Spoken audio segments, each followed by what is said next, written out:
ನೋಡಿ, ದಯವಿಟ್ಟು ತಾವು ಈ ಪ್ರಶ್ನೆಯನ್ನು ಪದೇ ಪದೇ ಕೇಳ್ತೀರಾ ಅಂದರೆ ಏನು ಹೇಳಬೇಕು ಅಂತ ನನಗೂ ಅರ್ಥ ಆಗ್ತಾ ಇಲ್ಲ.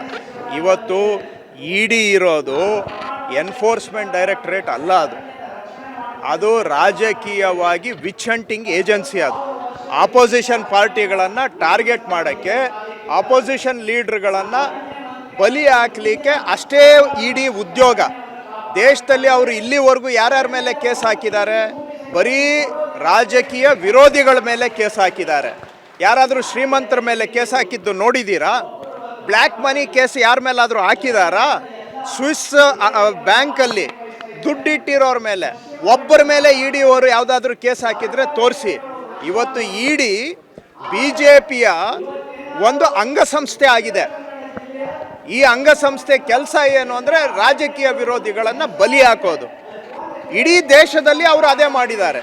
ಎಲ್ಲೆಲ್ಲಿ ಅಪೋಸಿಷನ್ ಪಾರ್ಟಿ ಇದೆ, ಅದು ವೆಸ್ಟ್ ಬೆಂಗಾಲಲ್ಲಿ, ತಮಿಳ್ನಾಡಲ್ಲಿ, ಕೇರಳದಲ್ಲಿ, ಡೆಲ್ಲಿಯಲ್ಲಿ, ಪಂಜಾಬಲ್ಲಿ, ಛತ್ತೀಸ್ಗಢ ತಗೊಳ್ಳಿ, ಜಾರ್ಖಂಡ್ ತಗೊಳ್ಳಿ, ಎಲ್ಲ ಕಡೆನೂ ಬರೀ ಅಪೋಸಿಷನ್ ಪಾರ್ಟಿಯವ್ರ ಮೇಲೆ ಕೇಸ್ ಹಾಕೋದು. ಇಲ್ಲಿವರೆಗೂ ಇಡಿ ಎಷ್ಟು ಕೇಸ್ ಹಾಕಿದೆ, ಅದರಲ್ಲಿ 95% ಕೇಸು ಅಪೋಸಿಷನ್ ಪಾರ್ಟಿಗಳ ಮೇಲೆ ಹಾಕಿದ್ದಾರೆ. ಹಾಕಿರೋ ಕೇಸುಗಳಲ್ಲಿ ಕೊನೆ ಹತ್ತಿರೋದು ಎಷ್ಟು? ಬರೀ 1.5% ಕೇಸ್ ಮಾತ್ರ ಕನ್ವಿಕ್ಷನ್ ಆಗಿದೆ. ಇನ್ನು 99% ಕೇಸು ಅವರು ಕನ್ವಿಕ್ಷನ್ ಕೂಡ ಮಾಡೋಕ್ಕಾಗಿಲ್ಲ. ಸೊ ಅವ್ರದ್ದು ಏನಪ್ಪ ಅಂದರೆ ಬರೀ ರಾಜಕೀಯ ವಿರೋಧಿಗಳಿಗೆ ಹಿಟ್ ಆ್ಯಂಡ್ ರನ್ ಮಾಡೋದು. ಕರ್ನಾಟಕದ ಉಪಚುನಾವಣೆಯಲ್ಲಿ 3ಕ್ಕೆ 3 ಕಾಂಗ್ರೆಸ್ ಗೆದ್ದ ಮೇಲೆ ಇವತ್ತು ಸಹಿಸೋದಕ್ಕೆ ಆಗ್ತಾ ಇಲ್ಲ BJPಯವರಿಗೆ. ಚುನಾವಣೆಯಲ್ಲಿ ನಮ್ಮನ್ನು ಸೋಲಿಸಲಿಕ್ಕೆ ಆಗಲಿಲ್ಲ. ಅದು ಅಸೆಂಬ್ಲಿ ಎಲೆಕ್ಷನಲ್ಲೂ ಆಗಲಿಲ್ಲ, ಬೈ ಎಲೆಕ್ಷನಲ್ಲೂ ಆಗಲಿಲ್ಲ. ಅದಕ್ಕೆ ಇವತ್ತು ಇಡಿ ಅನ್ನುವಂತಹ ಸೀಳು ನಾಯಿಯನ್ನು ನಮ್ಮ ಮೇಲೆ ಬಿಟ್ಟಿದ್ದಾರೆ. ಇದನ್ನು ನಮಗೆ ಸ್ಪಷ್ಟತೆ ಇದೆ.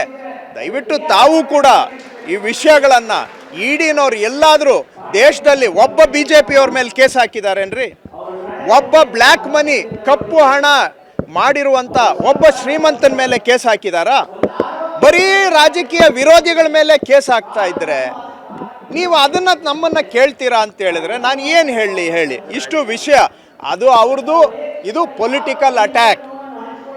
BJP ಸೆಂಟ್ರಲ್ ಗೌರ್ಮೆಂಟ್ನವರು, BJPಯವರು ಕರ್ನಾಟಕದಲ್ಲಿ ಜನಗಳ ಹತ್ರ ಓಟ್ ಹಾಕ್ಸ್ಕೊಂಡು ಗೆಲ್ಲಕ್ಕಾಗದೆ ಸೋತು ನಿರಾಶೆಯಲ್ಲಿ ಡೆಸ್ಪರೇಟ್ ಆಗಿ ಇವತ್ತು ಇಡಿಯನ್ನು ಛೂ ಬಿಟ್ಟಿದ್ದಾರೆ. ಅವರನ್ನು ನಾವು ಲೀಗಲ್ಲಾಗೂ ಎದುರಿಸ್ತೇವೆ, ಜನತಾ ನ್ಯಾಯಾಲಯದಲ್ಲಿ ಪ್ರಜಾಪ್ರಭುತ್ವದ ಮುಖಾಂತರನೂ ಎದುರಿಸ್ತೇವೆ. ಅವ್ರದ್ದೆಲ್ಲ ಬೋಗಸ್ಸು, ಬರೀ ಸುಳ್ಳು. ಜನಗಳನ್ನ ಅಟೆನ್ಷನ್ನು ಡೈವರ್ಟ್ ಮಾಡೋಕ್ಕೆ 6 ತಿಂಗಳಿಂದ ಪ್ರಯತ್ನ ಮಾಡ್ತಾನೇ ಇದ್ದಾರೆ, ಫೇಲ್ ಆಗಿದ್ದಾರೆ, ಆದರೂ ಬಿಡ್ತಾ ಇಲ್ಲ. ಅಷ್ಟೇ, ಅದೊಂದು ರಾಜಕೀಯ ಪಿತೂರಿ ಅವರದ್ದು.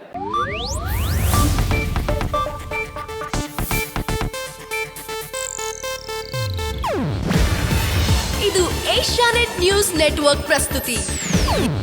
ನೀವು ನೋಡ್ತಿದ್ದೀರಾ ಏಷ್ಯಾನೆಟ್ ಸುವರ್ಣ ನ್ಯೂಸ್.